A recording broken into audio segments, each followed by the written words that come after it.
लिए उन अरे सौनक ऋषि के लिए अंगिरा नाम के ऋषि ने है 2 प्रकार की विद्या का उपदेश किया।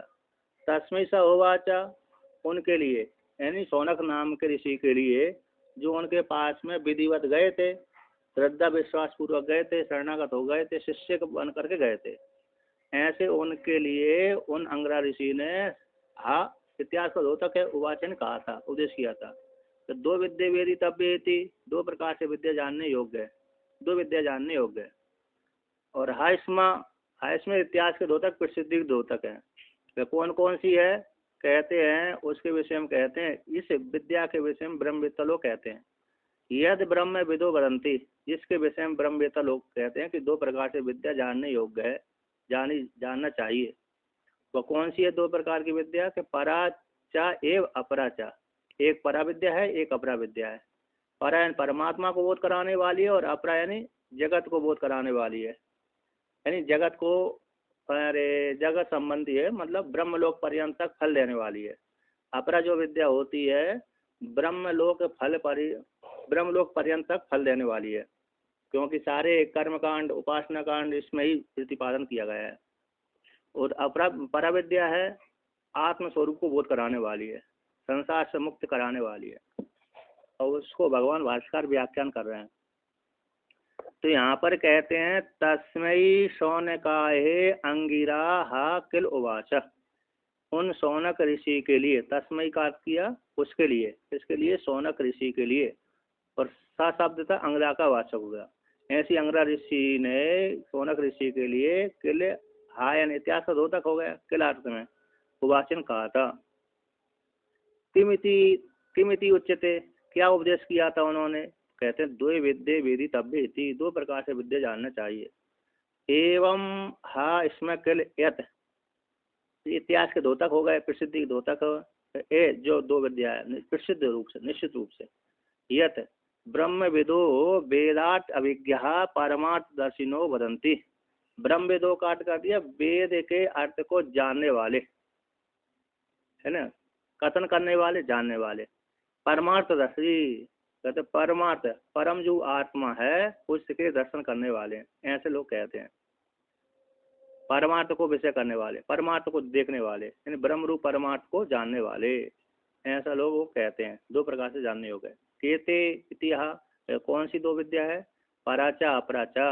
तो कहते परा का अर्थ करते हैं, पराचा यानी परमात्म विद्या, यानी परमात्मनः विद्या इति परमात्म विद्या, और आत्म ब्रह्मणा विद्या इति ब्रह्म विद्या, आत्मना विद्या इति आत्म विद्या, वो परा विद्या कहलाए, परमात्मा को विषय करने वाले। अपराचा और अपरा विद्या कहते हैं धर्म अधर्म साधन तत्फल विषय, धर्म को अधर्म के, धर्म के साधन अधर्म के साधन के फल को विषय करने वाली, धर्माधर्म फल उसके फल को विषय करने वाली अपरा विद्या है। तो ये करेंगे तो इस फल की प्राप्ति करेंगे, ये करेंगे तो इस फल की प्राप्ति होगी, इस साधन के द्वारा इस फल की प्राप्ति होगी, इस साधन के द्वारा इस फल की प्राप्ति होगी।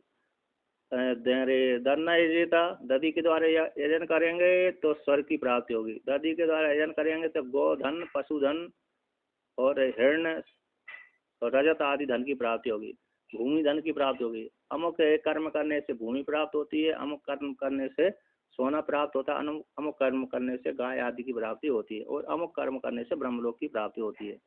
और अमुक कर्म करेंगे, मांस खाएंगे, सोरापान करेंगे तो ये दोष की प्राप्ति होगी, इस फल की प्राप्ति होगी। इस प्रकार से वर्णन किया।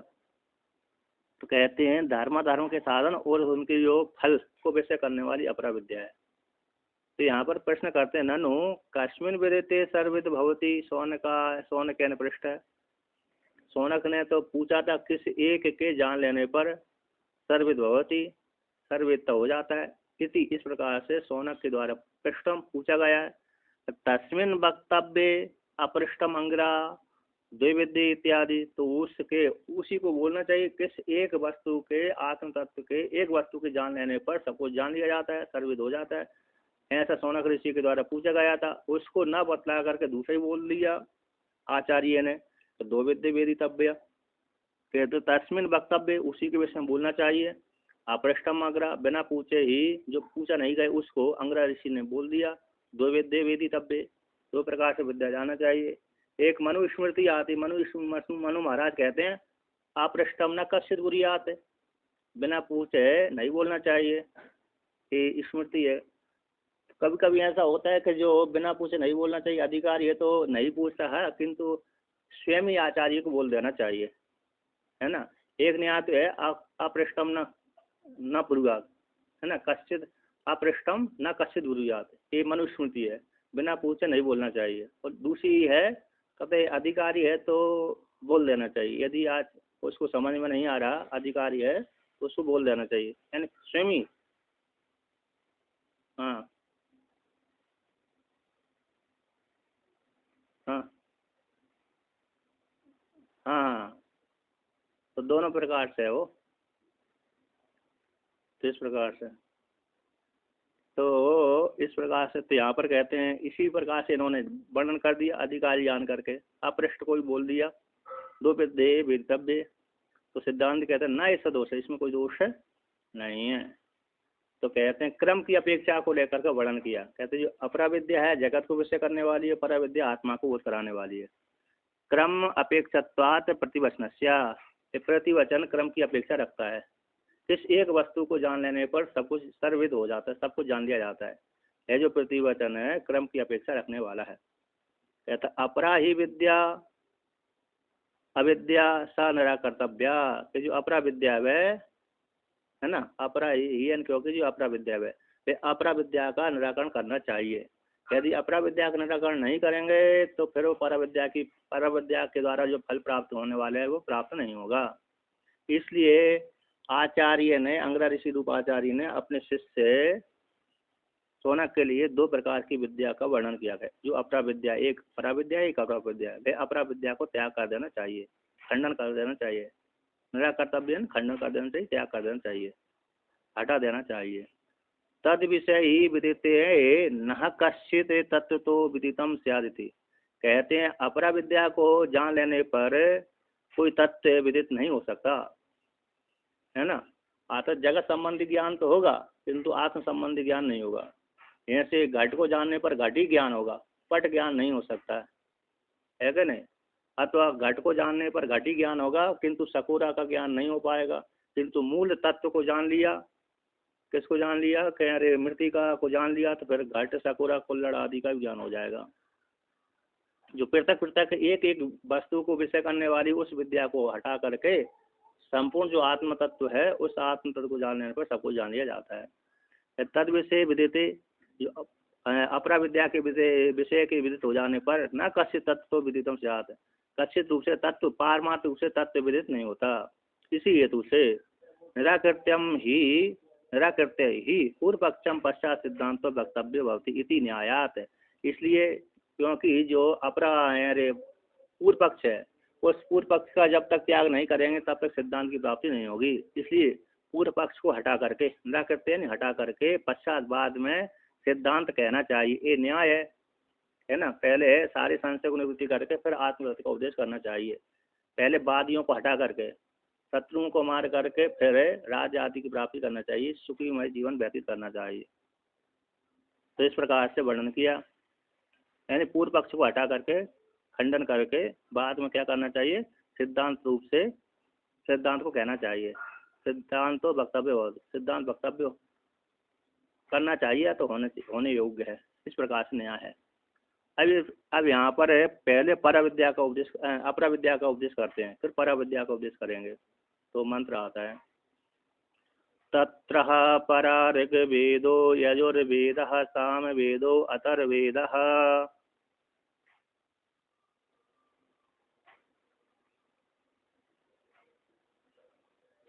शिक्षः कल्पो व्याकरणं नृक्तं छन्दो ज्योतिषम् इति।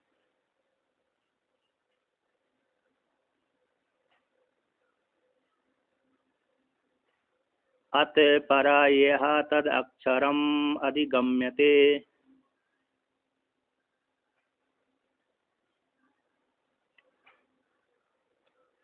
तो तत्र उन दोनों के मध्य में कौन सी परा विद्या है, कौन सी अपरा विद्या है।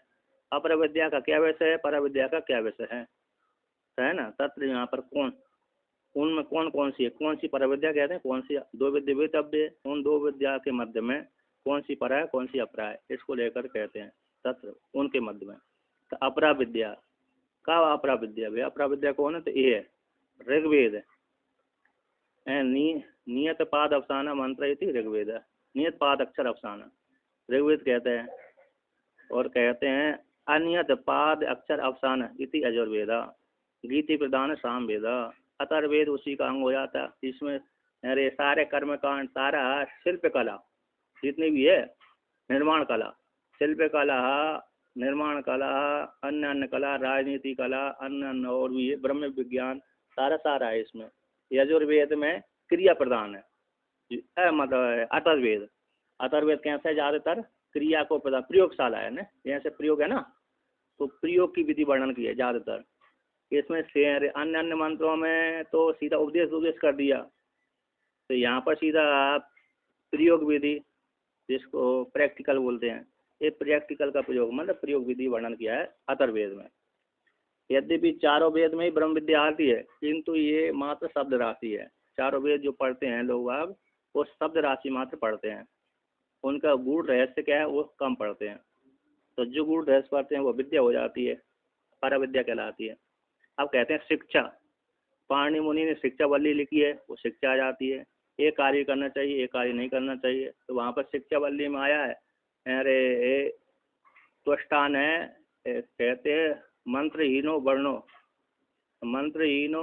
स्वरहीनो, अरे शत्रुम बलियतु, मतलब जो कोई भी शिक्षा वल्ली के अनुसार वहाँ पर है, पाणिनि मुनि कहते हैं कि यदि व्यक्ति दूसरे को अविचार मंत्र आदि करता है, तो वहाँ पर यदि थोड़ा सा भी दोष हो जाता है, जो करने वाले को नष्ट कर देता है वो मंत्र।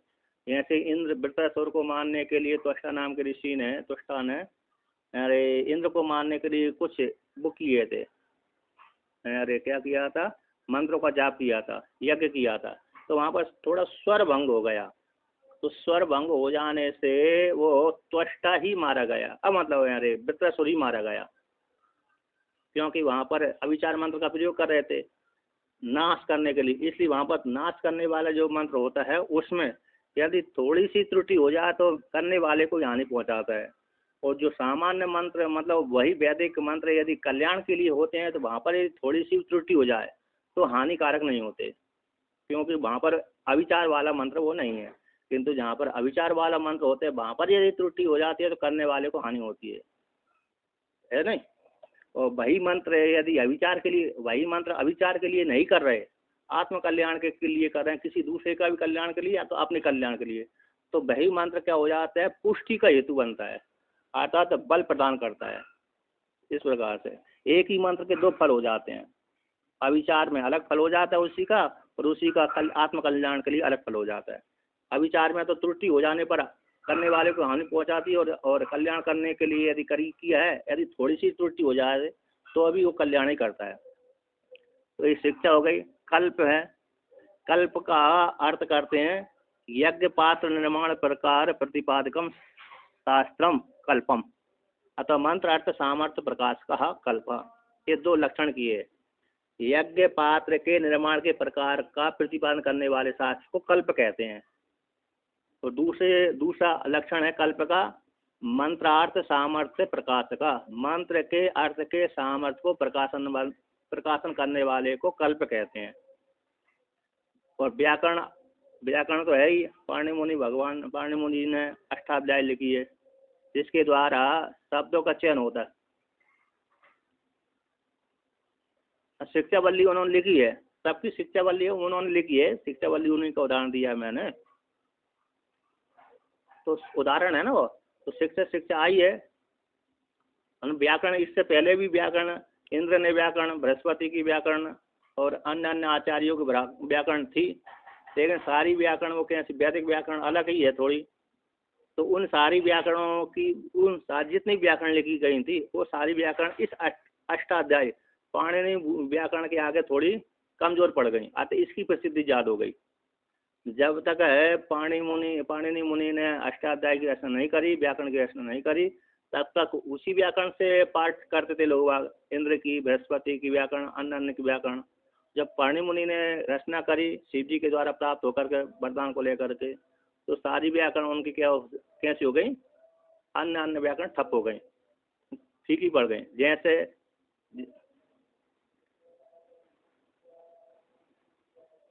हाँ, कल्प के दो लक्षण लिखे हैं यहाँ पर, यज्ञ पात्र निर्माण प्रकार प्रतिपादकम शास्त्रम, यज्ञ के पात्र के निर्माण के प्रकारक को प्रतिपादन करने वाले शास्त्र को शास्त्र कहते हैं। दूसरा अर्थ है मंत्रार्थ सामर्थ्य प्रकाश का, मंत्र के अर्थ के सामर्थ्य को प्रकाशन करने वाले को कल्प कहते हैं। जैसे भगवान भास्कर से पहले ब्रह्म सूत्र के ऊपर भाष्य लिखे गए थे। कौन कौन से कहते हैं, अरे जो बृहदारण्यक उपनिषद के ऊपर लिखे वेदांत के एक देशी इनको मानते हैं, तो उन्होंने भाष्य लिखा, और शैव मत के अनुसार भाष्य लिखा गया, अन्य मत के अनुसार भाष्य लिखा गया ब्रह्म सूत्र के ऊपर। तो भगवान भास्कर से पहले उस ब्रह्म सूत्र के ऊपर 10-15 भाष्य लिखे गए थे। अब जब भगवान भास्कर ने देखा कि बहुत जगह इन लोगों के जो भाष्य विरुद्ध जा रहे हैं, इसलिए फिर अपने मत के अनुसार स्वयं ने ही लिखा। उस भाष्य के आगे, भगवान भास्कर के भाष्य के आगे सारे भाष्य फैल हो गए। अतः सब ने अपने अपने भाष्यों को क्या कर दिया, गंगा जी में, यमुना जी में, नर्मदा जी में, अथवा जो जहाँ पर रहते वहाँ पर जो भी नदी थी उस नदी में डाल दिया। और प्रसिद्धि फिर किनकी हो गई, भगवान भाष्यकार आदिगुरु शंकराचार्य भगवान के भाष्य की ज्यादा प्रसिद्धि हुई ब्रह्म सूत्र के ऊपर। उसी प्रकार से व्याकरण है, जो पाणि मुनि के द्वारा रचित व्याकरण की ज्यादा प्रसिद्धि हुई है, अन्यों की व्याकरण कैसे हो गई, ठप हो गई। अब कहते हैं व्याकरण हो गया निरुक्तम। निरुक्तम का लक्षण है वैदिक पदानाम पर्याय व्युत्पत्त्यादि प्रतिपादकम शास्त्रम निरुक्तम। कहते वैदिक पदों के पर्याय की व्युत्पत्ति आदि को प्रतिपादन करने वाले को ग्रंथ को ग्रंथ प्रतिपादक शास्त्र को निरुक्त कहते हैं। वैदिक पदों के पर्यायवाची, पर्याय के व्युत्पत्ति आदि को प्रतिपादन करने वाले शास्त्र को निरुक्त कहते हैं। जैसे व्युत्पत्ति मतलब रमु क्रीड़ायाम से घय प्रत्यय लगा करके राम शब्द पड़ा, तो रमन्ते योगिनो अस्मिन् इति रामा, रमन्त योगिनो यस्मिन् इति रामा। राम जिन योगियों के हृदय में रमण करते हैं उनको राम कहते हैं, अथवा राम के हृदय में जो रमण करते हैं उनको राम कहते हैं। ये ऐसे हैं।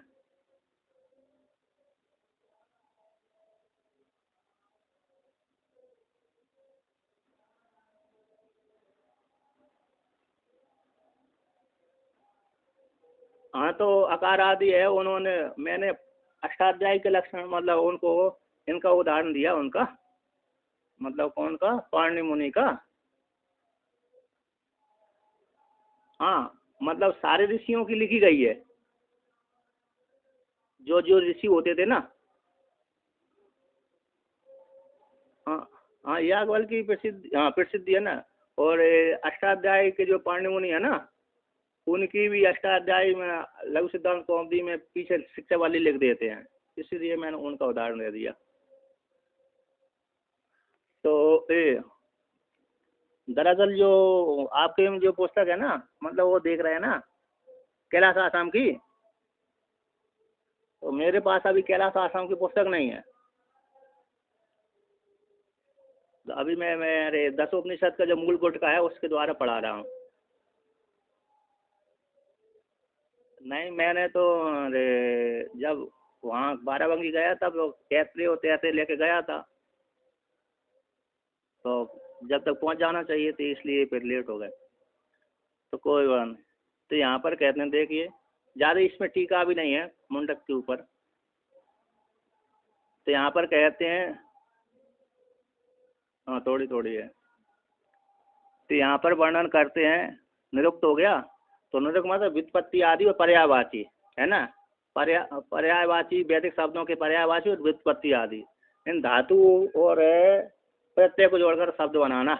और एक व्यक्ति के पर्यायवाची नाम, जैसे पर्वत है, नग है, है ना, 2 नाम हो गए, 3 नाम, जैसे शिव जी के नाम है, शिव है, धूर्जटी है, पशुपति है, उमापति है, अन्नपति है, इत्यादि को प्रतिपालन करने वाले शास्त्र को निरुक्त कहते हैं। यानी शब्दकोश है, इसको बोलते हैं शब्दकोश। वैदिकों का शब्दकोश को निरुक्त कहते हैं। जैसे सामान्य व्याकरण का शब्दकोश है ही है ना, उसी प्रकार से वैदिक शब्दों के पर्यायवाची शब्दों के अर्थ को बोध कराने वाले को निरुक्त कहते हैं। वैदिक शब्दकोश है, वैदिक शब्दकोश को निरुक्त कहते हैं। क्योंकि जब तक शब्दकोश से नहीं रहेगा तब तक व्यक्ति फिर अर्थ नहीं कर पाएगा, इसलिए पर्यायवाची।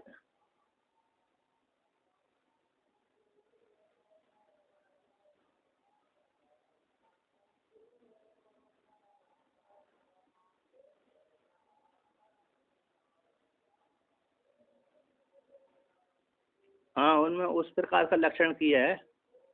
मैंने ये दूसरा लक्षण निकाला है। लक्षण की एक पुस्तक थी, सर्वतंत्र सिद्धांत पदार्थ संग्रह लक्षण, ये पुस्तक है। आता इसमें तो वो पुस्तक से मैंने लक्षण लिखा है इसमें। वो बहुत अच्छी पुस्तक है, तो मिलती नहीं है। यानी हिसार प्रदेश से छपी थी पहले, चौकम्बा ने उसको छापी है, बहुत संक्षिप्त में छापी है। तो हिसार प्रदेश है ना हरियाणा में, तो वहाँ से वो छपी हुई थी। मेरे पास वो पुस्तक मात्र 4 आने वाली की, 4 आने है ना,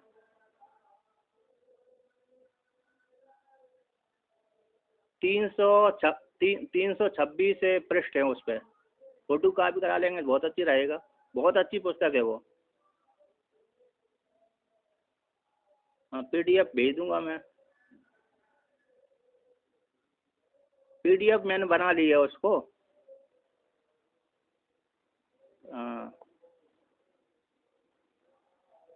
तो कहते हैं उसमें बहुत अच्छी वो अरे वेदांत के लिए बहुत उपयुक्त है, वेदांत के लिए, न्याय के लिए, अन्य के लिए लक्षण बहुत लेके गए हैं उसमें। अब आगे कहते हैं छंदो, तो गायत्री छंद है, अन्य छंद है, अनुष्टुप छंद है, वो छंद आ गए। ज्योतिषमिति यानी ज्योतिष विद्या हो गई, अंक शास्त्र है ना, तो ज्योतिष विद्या है, कुंडली आदि बनाने की विद्या, ये सारे वेद के अंग कहलाते हैं। 6 अंग कहलाते हैं। शिक्षा 1 हो गया, कल्प 2 हो गया, व्याकरण 3 हो गया, निरुक्त 4, छंद 5 और ज्योतिष 6, ये वेद के 6 अंग कहलाते हैं। इसको अपरा विद्या कहते हैं। ये अपरा विद्या की कोटि का वर्णन करें। अब इसके अनंतर अपरा विद्या के अनंतर अब परा विद्या कहते हैं। तो परा विद्या का ये जिस परा विद्या के द्वारा तद अक्षरम अधिगम्यते, वह अक्षर जो है सबके ऊपर न छरती अक्षरम, जिसका क्षय नहीं होता उसको अक्षर बोलते हैं। यानी परमात्मा ब्रह्म, अंतर्यामी ब्रह्म, क्योंकि शब्द की प्रवृत्ति अंतर्यामी तक जाती है। असंगो ही अयम पुरुषा ये है, वह जो निर्गुण निराकार परमात्मा है वह मात्र लक्षित होता है। और शब्द की वृत्ति, शब्द के द्वारा कौन छेद को प्राप्त होता है? अक्षर ब्रह्म, अक्षर ब्रह्म तक शब्द चला जाता है। और निर्गुण निराकार के पास में शब्द नहीं जाता, वो लक्षित मात्र होता है ना। जैसे माता पिता के द्वारा उत्पन्न हुए पुत्र को गोरा और काला देख करके उसकी माँ और पिता को अंदाज लगा लिया जाता है कि ये इसकी माँ और पिता कैसे होने चाहिए, माँ अथवा पिता गोरा होना चाहिए। यदि काला पुत्र है तो उसकी माँ और पिता काले हो सकते हैं, है कि नहीं। इस प्रकार से तो लक्षित होता है वो। अब भगवान भास्कर इसका व्याख्यान करते हैं। तत्र का अपरा इति उच्यते, इस 2 विद्याओं के मध्य में वे अपरा विद्या क्या है जिसको उसको लेकर कहते हैं उच्यते कहते हैं। ये है ऋग्वेदो यजुर्वेदः सामवेदो अथर्ववेद इति एते 4 वेदा। ऋग्वेद हो गए, यजुर्वेद हो गए, सामवेद हो गए, अथर्ववेद। सामवेद का अर्थ होता है गीति प्रधान, जैसे हम गीत गाते हैं ना जोर जोर से बोल करके, वो सामवेद कहलाता है। और ऋग्वेद का अर्थ कर वर्णन कर दिया, नियत पाद अक्षर अवसान इति ऋग, अनियत पाद अक्षर अवसान इति यजुर। और अथर्ववेद हो गया शिल्पकला आदि प्रयोगशाला, है ना। तो सामवेद हो गया गीति प्रधान सामवेदा। अथर्ववेद का विशेष लक्षण नहीं किया, इन 3 ऋग्वेद यजुर्वेद सामवेद तीनों का लक्षण किया है शास्त्रकारों ने। अथर्ववेद का विशेष ज्यादा लक्षण नहीं। अथर्ववेद मतलब प्रयोग विधि है, उसी में अंतर्भूत हो जाता है। किसमें? अतर्वेद को तीनों वेदों में अंतर्भूत कर लेते, इसलिए विशुद्ध ज्ञान दिया त्रिवेदी दिव्य चक्षु से। तो यहाँ पर जो त्रिवेदी दिव्य चक्षु से तीन ही वेद का वर्णन कर दिया, चार वेद होने पर भी तीन, हाँ तीन का वेद, तो तीन वेद जहाँ पर तीन वेद आते हैं वहाँ पर वो चौथे का भी उपलक्षण होता है, उसी में अंतर्भूत कर लेते हैं। इसलिए यहाँ पर इसलिए अतर्वेद का विशेष लक्षण नहीं लिखा। तो ये चार वेद हैं। अब यहाँ पर कहते हैं शिक्षा कल्पो व्याकरणम नृक्तम छंदो ज्योतिषम इति अंगानि षट है। ये चार वेद के छह अंग होते हैं। शिक्षा हो गया, कल्प हो गया, व्याकरण हो गया, निरुक्त हो गया, छंद हो गया, ज्योतिषम, ये अंगानि छह अंग कहलाते हैं। ये सा अपरा विद्या। भगवान भास्कर ने इसके ऊपर विशेष लक्षण, मतलब इसका विशेष व्याख्यान नहीं किया है ना, एक एक शब्दों के लक्षण है तो विशेष लक्षण नहीं किया, सीधा सीधा दे दिया। कहते अत इदानी, कहते भगवान भास्कर कभी कभी देखते हैं जहाँ पर विशेष जरूरत नहीं है वहाँ पर भाष्य नहीं लिखते। जैसे है गीता के एक अध्याय पर लिखा ही नहीं है, कुछ भी नहीं लिखा, एक अध्याय को उन्होंने छुआ भी नहीं है, स्पर्श भी नहीं किया है जरूर। इसलिए दूसरे अध्याय पे भी यहाँ पर जब तक 11वां मंत्र नहीं आया तब तक उन्होंने छुआ भी नहीं है, 10 तक, तो 11वें के बाद फिर छुआ, स्पर्श किया। तो यहाँ पर कहते हैं अतः इस इदानी वर्तमान काल में, अनंतर इदानी वर्तमान काल, इयम परा विद्या उच्यते, यह परा विद्या को कहते हैं। यया तद वक्ष्यमाण विशेषणम अक्षरम अधिगम्यते प्राप्यते, कि जिस विद्या के द्वारा तद वह जो वक्ष्यमाण आगे कहे जाने वाला है, कौन से कहा जाने वाला है, कहे छठे मंत्र के द्वारा कहा जाने वाला है। ऐसे विशेषण को, अब जो अक्षर के विशेषण को, मतलब आगे कहे जाने वाले अक्षर ब्रह्म को इस विद्या के द्वारा, है ना, क्या किया जाता है, प्राप्तते, अधिगम्यते का अर्थ प्राप्तते, प्राप्त कर लिया है। जिस विद्या, ब्रह्म विद्या के द्वारा जो आगे कहे जाने वाले अक्षर ब्रह्म है विशेष रूप से, है ना, उसके द्वारा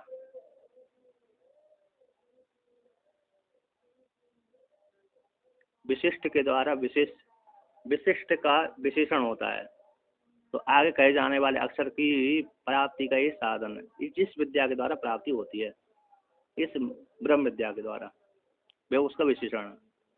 अब यहाँ पर कहते हैं अरे प्राप्यते, कौन आया, अधिगम्यते, अधिगम्यते का अर्थ काल लेकर कहते हैं, आपने प्राप्त का अर्थ किया तो अधिपूर्वक है,